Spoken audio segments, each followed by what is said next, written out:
Before we get started today, I'd like the graduating students to turn on their video cameras so that we can all see the class. Later, I'm going to ask, as the names are being read for the respective programs, that the graduating students keep their cameras on and the other group of students turn their cameras off. And then we'll switch when it's your turn to graduate. Good afternoon, everyone. My name is Lisa Connor, and I direct the program in occupational therapy at Washington University. In that role, I've had the privilege to work with our talented students, faculty, and staff. Thank you, WashU OT community and guests, for joining this ceremony to help celebrate the class of 2021. First, I'd like to acknowledge that we had sincerely hoped that we would have been able to be with you in person this year, but our ever-present companion, the COVID-19 virus, had other plans. However, here we are in an adaptation of our traditional ceremony, so fitting for a group of occupational therapists. We needed to adjust to circumstances and to forge a path ahead, so we've done so. For your entire career, your clients, colleagues, and perhaps even students will depend on you to lead the path forward for them in uncertain times in their lives. One of my favorite quotes by William Arthur Ward comes to mind here. The pessimist complains about the wind, the optimist expects it to change, the realist adjusts the sails. Welcome to the Sail Adjusters Club. Graduates, it is my very special honor to welcome you and your families and friends. You are the 103rd graduating class of the program in occupational therapy at Washington University, and the second since I became director of the program in July of 2019. It has been a pleasure to get to know your class and see your work throughout these years. This may not be the commencement day you imagined. However, the unconventional nature of this ceremony does not diminish your achievements as soon-to-be graduates of one of the top OT programs in the country. I speak for the faculty and staff when I say that we are all proud of your accomplishments and appreciate the experience to have grown with you. Today, we celebrate the graduation of students from 3 degree programs, the PhD in Rehabilitation and Participation Science, the Doctor of Occupational Therapy, and the Master of Science in Occupational Therapy. Each of the clinical degree cohorts includes a class marshal chosen by their peers. I'm pleased to announce that the class marshal of the Doctor of Occupational Therapy degree is Makeda Jackson. Congratulations, Makeda. The class marshal of the Master of Science in Occupational Therapy degree is Danielle Pollard. Congratulations, Danielle. Each year, the program gives the Excellence in Student Research Award to recognize a doctoral student and a master's student whose work will enhance practice. Faculty nominate the students and a panel of faculty rate their work. The following students have won these awards.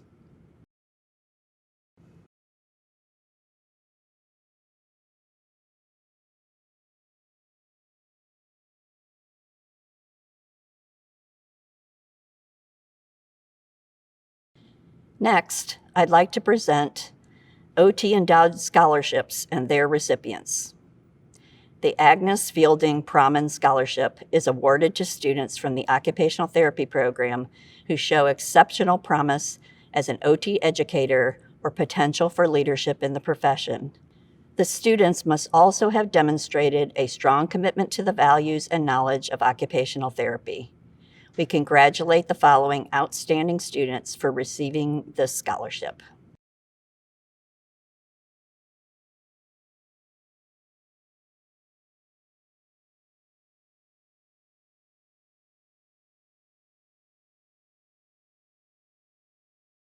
The Robert B. Somerville Memorial Scholarship is awarded to male students who've contributed to the program through student leadership.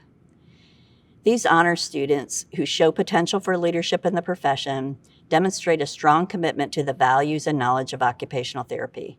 The following student is the recipient for this year's award. Congratulations.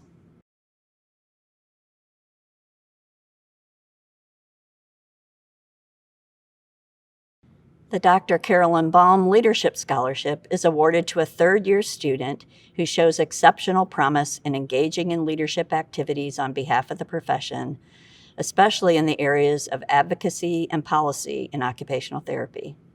The recipient demonstrates creativity in applying OT knowledge when delivering results from a position of leadership, whether by organizing, mobilizing, or inspiring others.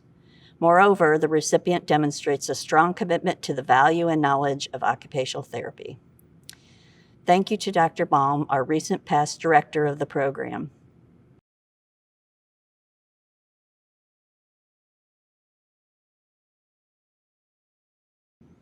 The Diana T. DeRigo Scholarship, established to honor Diana's memory by her family and friends, is being awarded for the first time this year. Diana was a member of the class of 2019. She had a passion for improving the lives of individuals who had experienced trauma. Therefore, this scholarship is awarded to an individual who is interested in pursuing work or research in community practice, mental health, or trauma-informed care, or a demonstrated commitment to working with and advocating for underserved populations. I would like to congratulate the first recipient of this scholarship.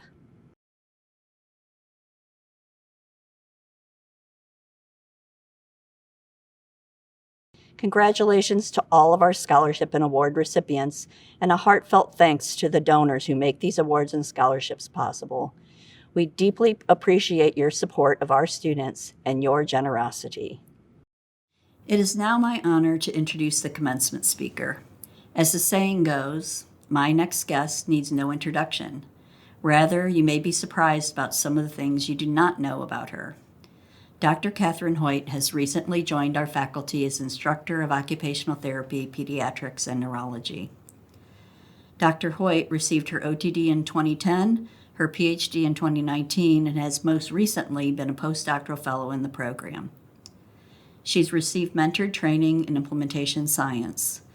She's a member of the editorial board of the journal OTJR, Occupation, Participation, and Health, one of our flagship journals. Dr. Hoyt's research focuses on development of methodology for early identification of developmental delays in children 0 to 3 years of age with sickle cell disease. Her goal is to measure real-world outcomes in children with developmental delays who receive early intervention services. Dr. Hoyt is site co-principal investigator of a national Phase 3 intervention clinical trial called iAcquire that tests the efficacy of constraint-induced movement therapy for children between 8 and 36 months of age. In addition to these academic achievements, Catherine owns her own OT practice, My Little Sunshine Pediatric Therapy LLC, has invented several devices for use in occupational therapy practice, has founded the Washington University Postdoc Peer Mentorship Program, and has served as the graduate student representative on the Washington University Board of Trustees and the search committee for the chancellor. Most pertinent to today's talk, Catherine has a history of serving in roles that foster diversity, equity, and inclusion here in the program, as well as in our national occupational therapy organizations. Dr. Hoyt was the cultural committee chair of WSOTA as a student and is a member of our diversity, equity, and inclusion committee here at the program. At the American Occupational Therapy Association, she served as a mentor in the Emerging Leaders Development Program and was invited to participate at the 2025 Visioning meeting. In my estimation, Dr. Hoyt's most influential role thus far has been as co-developer and co-founder of the Coalition of Occupational Therapy Advocates for Diversity, known as COTAD, and served as the inaugural chair of this national influential organization. Please join me in welcoming Dr. Catherine Hoyt. Good afternoon. I'm speaking to you today from the unceded territory of the Illini Confederacy, who are native to this region. I'm a white cis female, and I'm wearing a green graduation gown with a green and red Washington University hood and cap. Congratulations, class of 2021. You are the 102nd class of occupational therapists to graduate from Washington University. Completing a graduate program is always an outstanding accomplishment, but I think we can all agree that this class deserves an extra round of applause for completing a good portion of their graduate education during a pandemic. It has been so wonderful to see the creativity, perseverance, and focus of your class to create unique learning opportunities and ways to build community. While you've spent the last couple of years in classes, you are a part of the OT community, and it's wonderful to see the energy and passion that you've brought to making our community increasingly evidence-based and increasingly inclusive. Today, with your graduation, I'm reminded of the exceptional things that can happen when we have a passion, a vision for the future, and we act on it.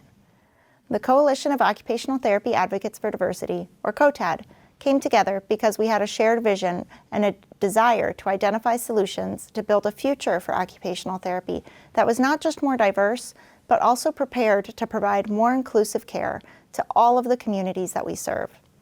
Along with my co-founders, we discussed the barriers that we had encountered and shared our message of the value of diversity, the need for inclusion, and the urgency with which we must dismantle systems that have oppressed communities that have been marginalized in this country and around the world. We heard from students who felt isolated and practitioners who were not represented. We knew that something had to change and that we could more equitably address society's needs with a more diverse workforce. However, a diverse workforce comes from a diverse student body, and we needed to do something so that all students would feel welcome, included, and valued. We considered what the next logical step would be and applied what we had learned about needs assessments. For me, this was from Dr. Berg. In 2012, we weren't sure if the OT community was genuinely interested in learning more about how diversity applied to occupational therapy education, practice, and research. We needed to complete a needs assessment. Equipped with an IRB-approved study from WashU, all 6 of the co-founders of COTAD, Stacy Wilson, Arame Anbarizade, Christina Reyes-Smith, DeAndre Holland, Nadine Quebechu, and myself, conducted focus groups across the country to learn about the current perceptions of diversity and inclusion.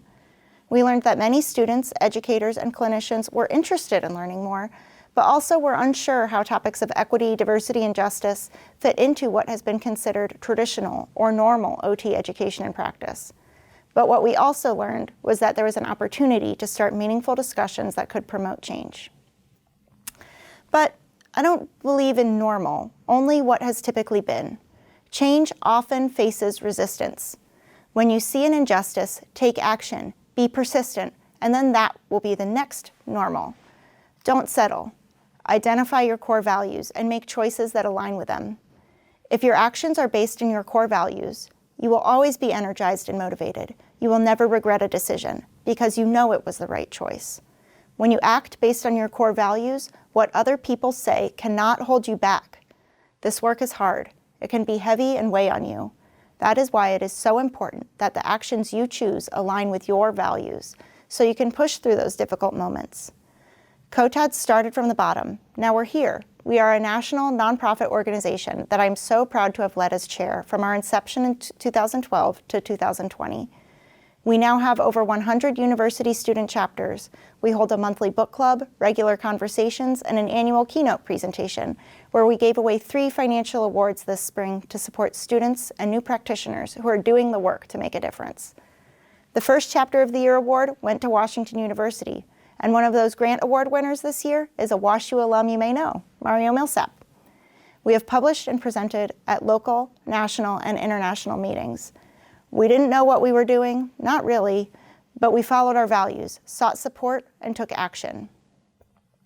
So my first message to you is that no one knows what they're doing. Everyone's making it up, but you know more than you may realize. And even if it is your best guess is a highly educated guess. Don't be afraid to step forwards, take chances, speak up, ask questions. Passion for an idea is only the first half of the story. Passion alone won't instigate change.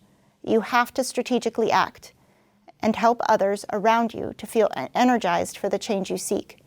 You don't have to do everything equally. Pick your battles. Pick the things that align with your core values. Say no to the rest. That said, COTAD would not have thrived without support and mentorship. Even the initial concept was just a discussion at AOTA conference among friends on a napkin. Amy Lamb, at that time the AOT PAC chair, overheard us and encouraged that napkin idea to become an abstract. That abstract turned into a short course at conference the next year, where we recruited our first new members, also WashU OT graduates, to do the work to increase visibility and awareness of the challenges that exist related to inclusion.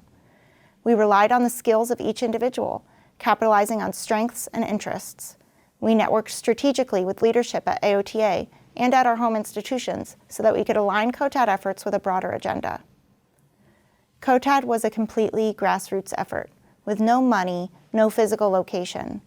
By taking the time to learn about what leadership in our field was already doing and the things that were already being planned, we were able to leverage our efforts to take advantage of funding and organizational support. You need to get people on your side. By aligning our projects, we were given free space at the Conference Expo and were recognized in multiple OT presidential addresses, which expand our visibility substantially. So, my second message that I hope you take away from this is that use your mentors. Take the time to learn about the systems you want to change. Use your OT skills to assess where we are now, who has the ability and position to create change, and what is the next logical step to reach the change you seek.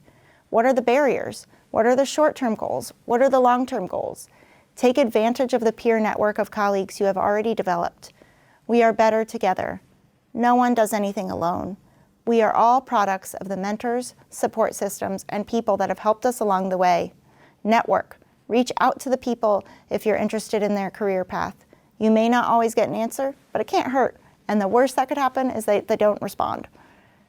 Perhaps you came to occupational therapy, like me, because it combines the science of how our bodies work with the psychology of how we can promote behaviors that help individuals engage in activities that bring meaning and value.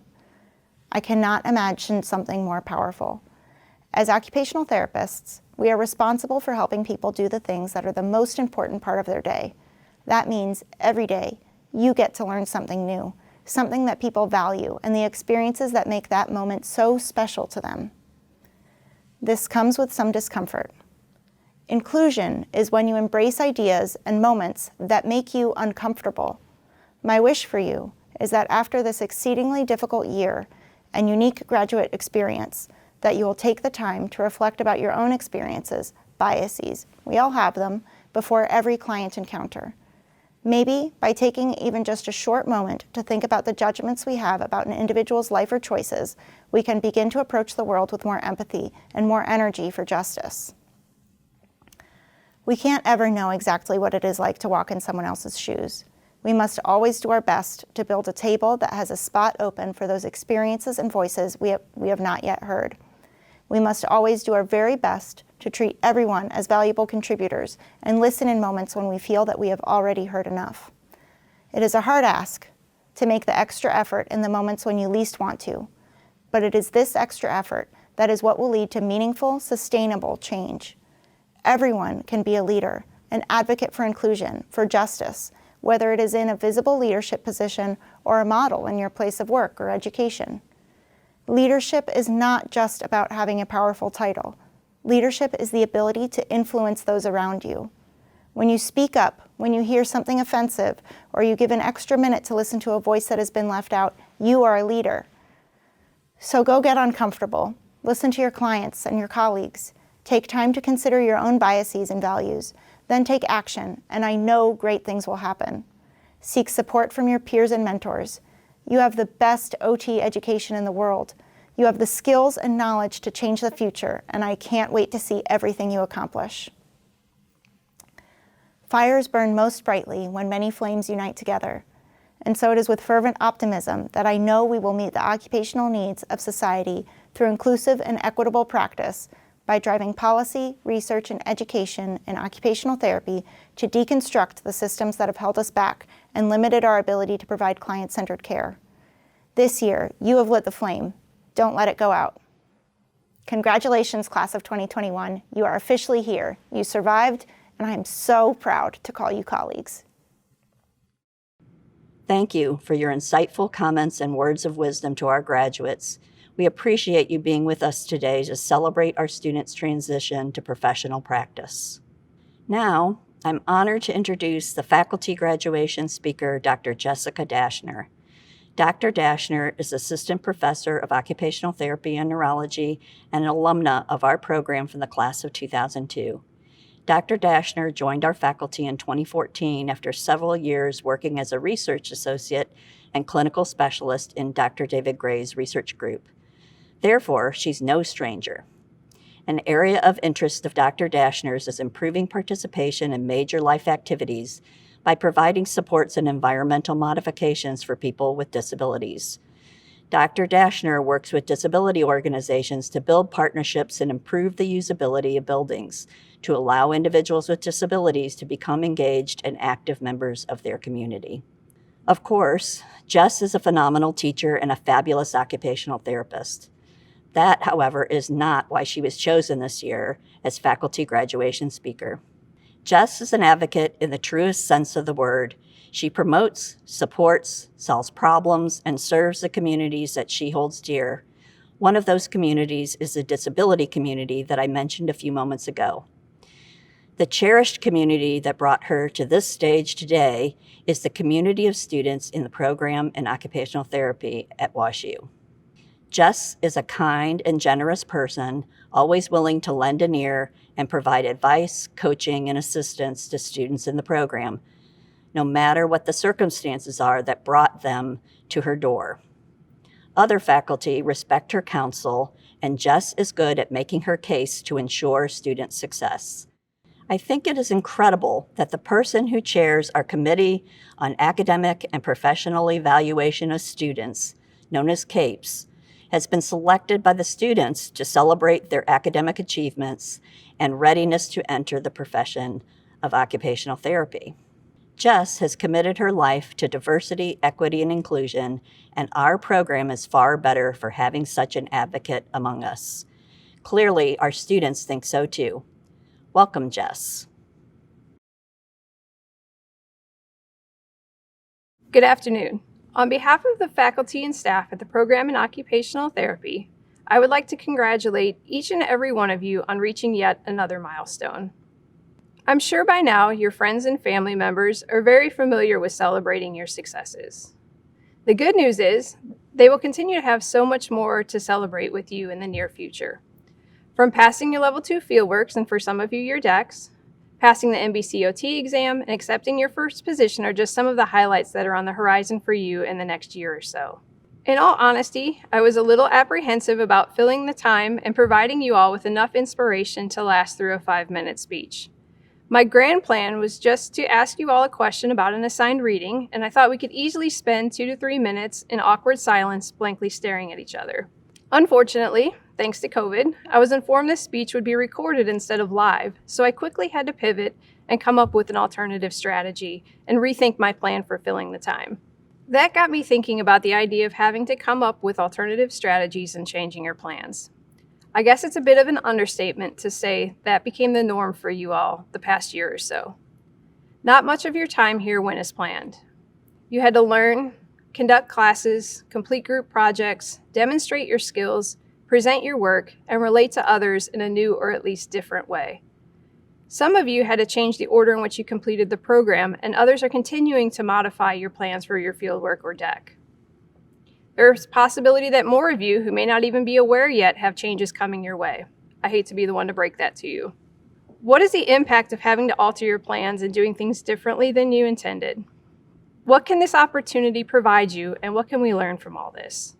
It builds compassion and understanding. It has forced us to accommodate things we would not have made exceptions for in the past. It also builds flexibility, adaptability, and resilience, the very skills you're going to need to build within your future clients.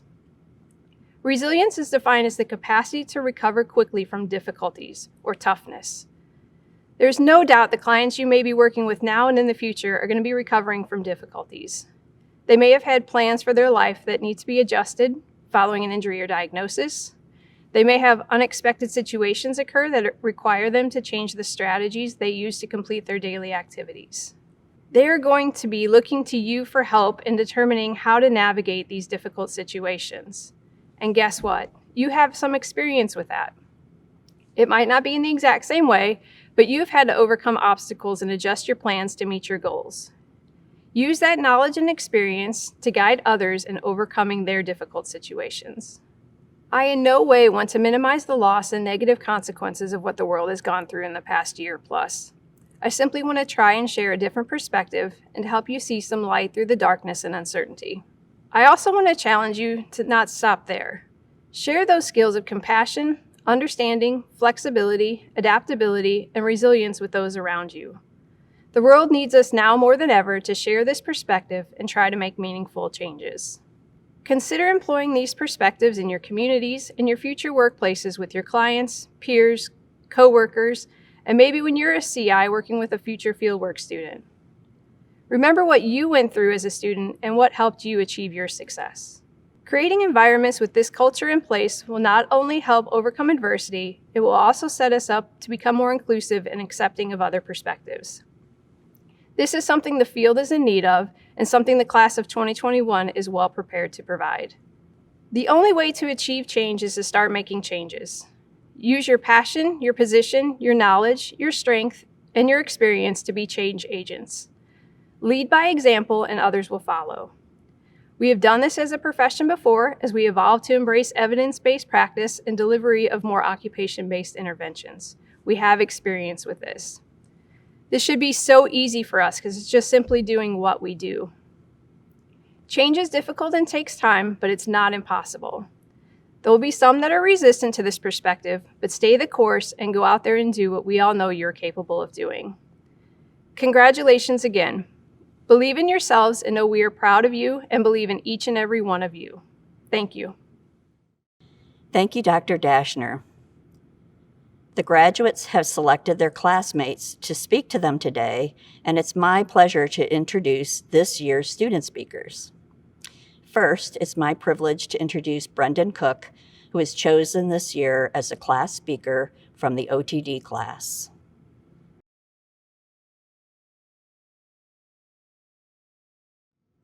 Good evening, everyone. My name is Brendan Isaiah Cook, and I'm a third-year doctoral occupational therapy student. It is an honor and a privilege to stand before you today. I first would like to thank my family and fiance for being such great support systems. I would also like to thank our faculty and staff within our OT program for their constant support and appreciation. And to my classmates, we did it. We have made it to our graduation, and I would like to congratulate you all for your hard work. And as my classmates, I would also like to thank you all not only for tolerating my foolery and the crazy amount of handshakes that I have with you all, but also for empowering me and making me believe that I can achieve anything I set my mind on. Coming from little old Springdale, Arkansas, I did not realize that my time with you all would help me figure out the skills needed to become a great OT, but within this process, I have also become the best person that I can be. So again, I thank you. Unlike many other years, the year of 2020 was a time where every person and every family were impacted by one, if not all, of three various pandemics. The first being the health crisis of COVID-19 itself. The second being the economic crisis that was perpetuated by COVID-19. And lastly, the prevalent racial injustices that finally awoke others stemming from the killings of Ahmaud Arbery, Breonna Taylor, George Floyd, and unfortunately many others. And on top of all these different pandemics, we still have public policy laws such as anti-homelessness and voter suppression that tend to make our world and us as people handcuffed by helplessness. If I can be transparent with you all, it honestly seems as if we're constantly replaying and rehearsing this mental trauma every single day from these three pandemics. Now, I know you may be saying, Brendan, I hear this all the time and I see this on the news. But what can I do about this? What can I as a student do? Well, I'm glad you asked. My answer for this question is for us to be inspirational vitamins. What does that even mean? Let me break this down for you. We all know that vitamins are molecular nutrients that are vital for our body's health and general functioning. If we shift the same connotation to our lives, being an inspirational vitamin means being the aspiration and positivity that is needed in our world to keep it properly functioning. As an OT, being an inspirational vitamin means utilizing your voice, your opportunities, and privileges to dismantle all the forms of injustices that are seen in our world today, such as social and institutional racism of minorities.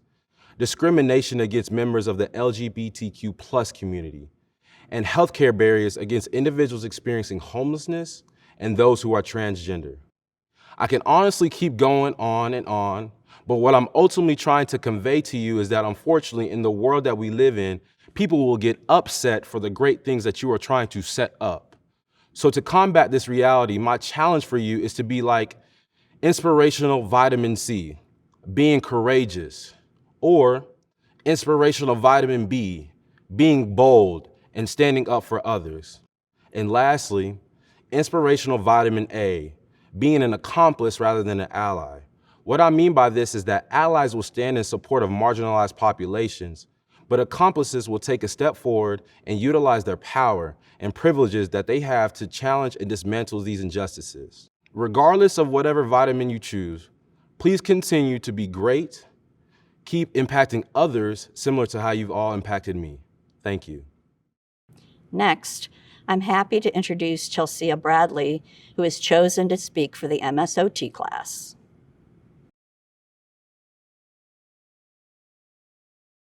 Greetings.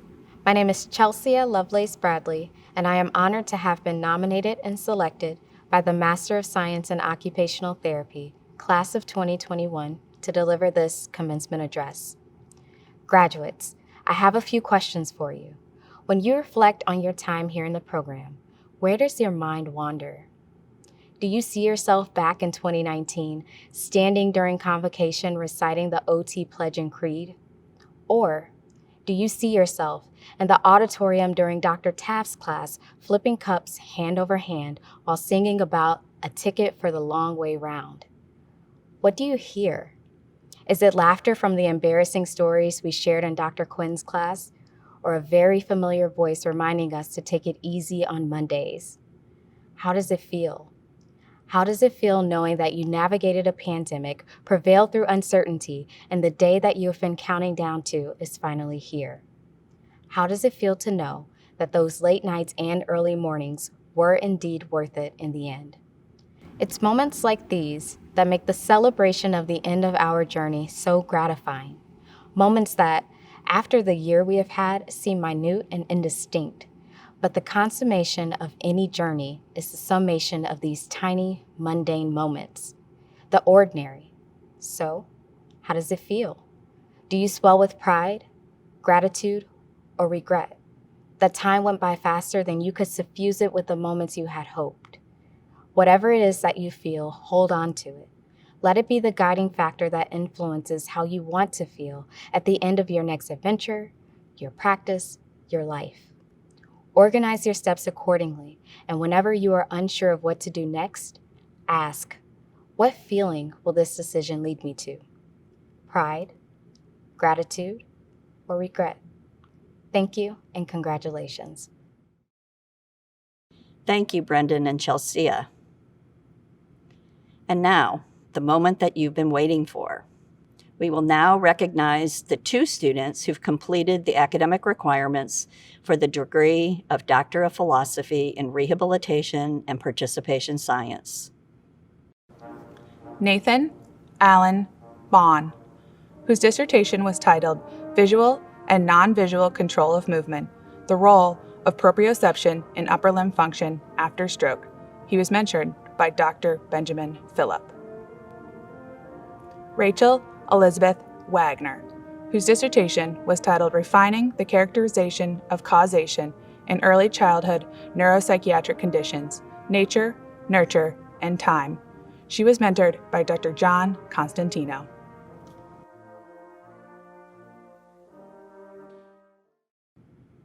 Congratulations to Nathan and Rachel. We will now recognize those who've completed the academic requirements for the degree of Doctorate of Occupational Therapy. I now ask students from the master's program to turn off your video, please. Quinn Tominski will read the students' names as we play a slideshow of our OTD candidates.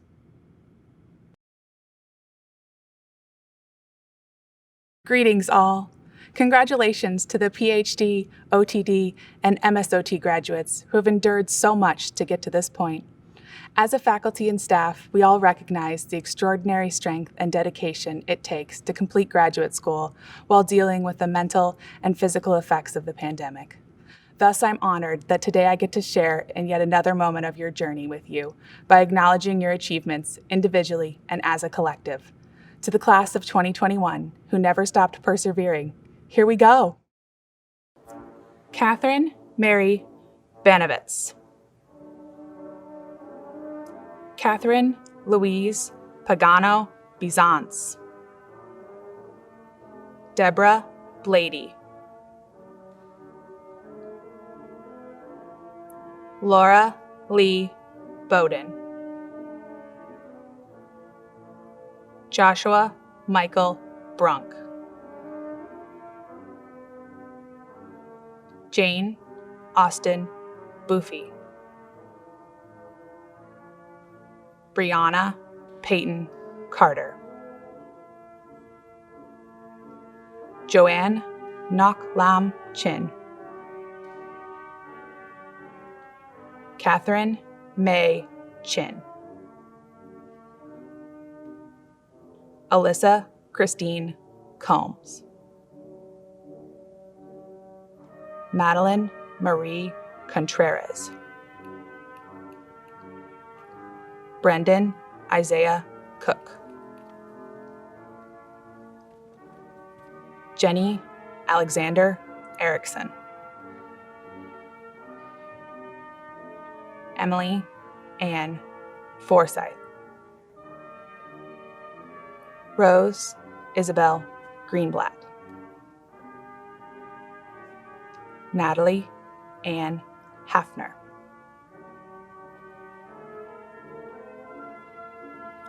Eliza Bell Hendrick. Molly Josephine Howdeshell. Makeda Nicole Jackson. Shivanti Peshali Karyawasam. Emily Kiaisa Kohler. Nicolina Joe Christoph.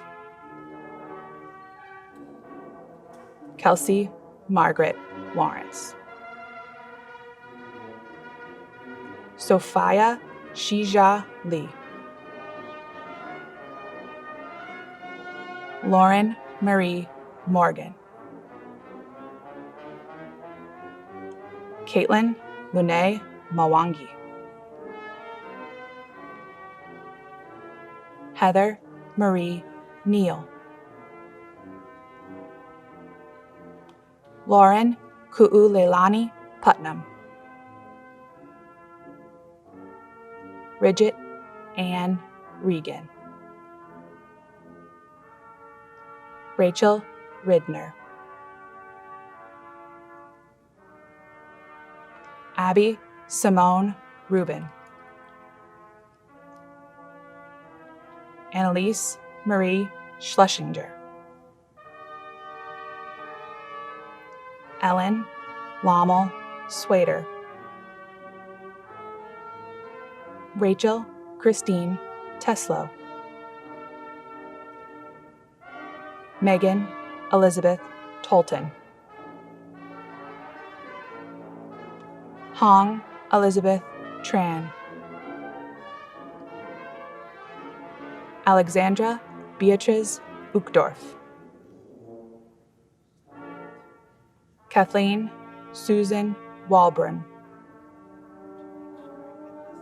Marissa Marilyn Wonka. Amanda Catherine Walski. Kara Renee Walters. Nagiba Zaidova.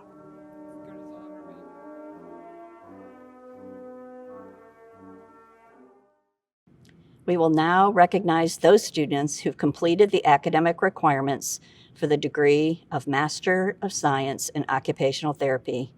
I ask students in the master's program to turn on your video and those in the doctoral program to turn off your video, please. Quinn Tominski will read the names of the students and we'll show a slideshow of our MSOT candidates. Jocelyn Aguilar. Jamie Paige Annis. Kiara Judith Aponte. Brianna Marie Barcosi. Megan Lynn Elwell Bowers. Chelsea Lovelace Bradley. Allison Grace Bulmahan. Janine Burdett. Christina Ann Burns. Jessica Marie Cameron. Kristen Taylor Cardascia. Jacqueline Nicole Cruz. Kayleen Elise DeCoster. Brittany Deshay Downs. Cole Joseph Grease. Alejandra Catalina Gutierrez. Jacqueline Rose Johnson. Abigail Lynn Carer. Jenna Kessler. Emily Lauren Kriska. Allison Elizabeth Lint. Tegan Savage McNamara. Carson Elaine Miller. Catherine Margaret Pastuovic. Catherine Lois Hine Pauls. Audrey Lynn Pepin. Riley Mary Sarah Perdue. Catherine Michelle Perkins. Mary Catherine Phillips. Danielle Lanice Pollard. Logan Arthur Reeves. Susan Nicole Rice. Emily Yvonne Rusher. Hannah Saberin. Abigail Lillian Self. Caitlin Marie Story. Michaela Elizabeth May Todd. Allison Michelle Wetzel. Ashley Lenore Wilson. Jacqueline Colby Wilson.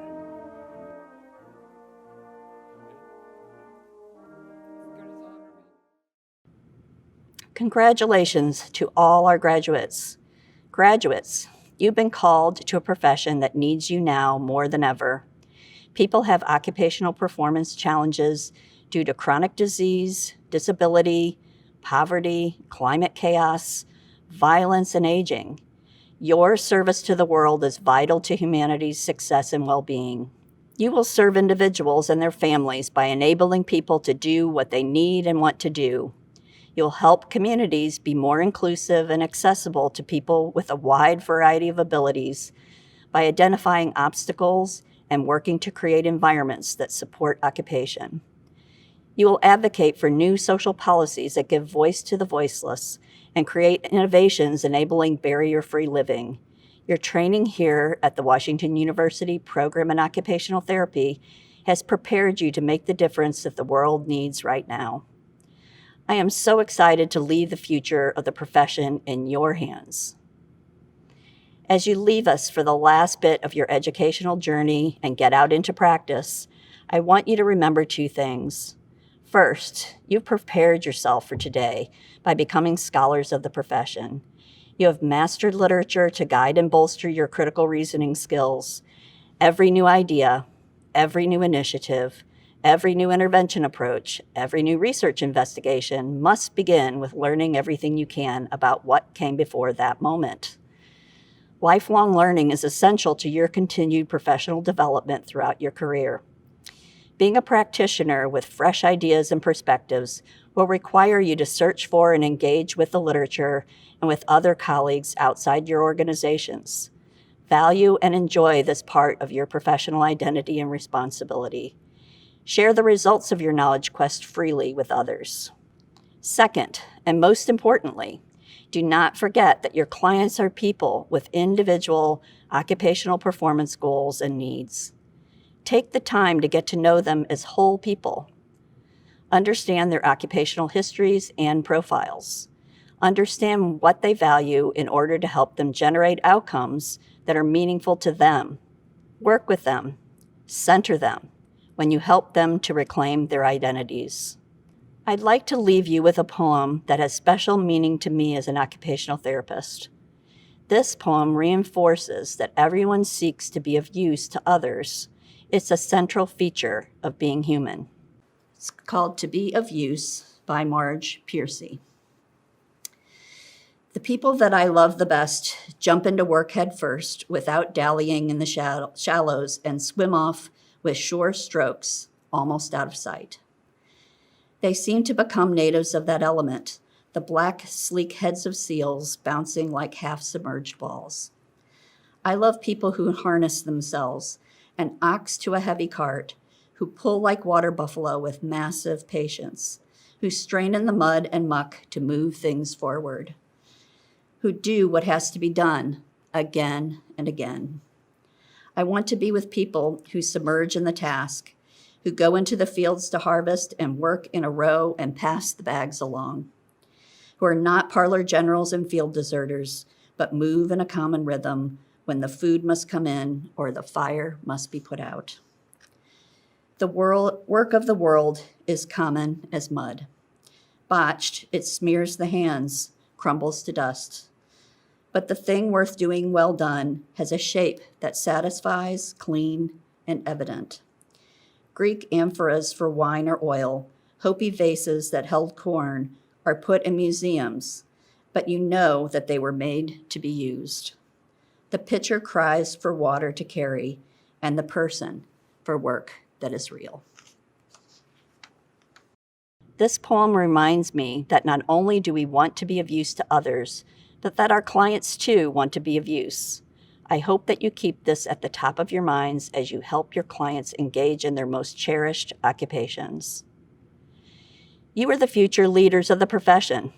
I look forward to hearing about your successes, how you're leading the way forward in practice, research, policy, and advocacy. I particularly look forward to continuing to engage with you through our alumni activities. I wish all of you joy in the experiences you'll have as you help people live their lives. The faculty and staff are proud to have been part of your growth, and we're proud to call you colleagues. Congratulations and warmest wishes.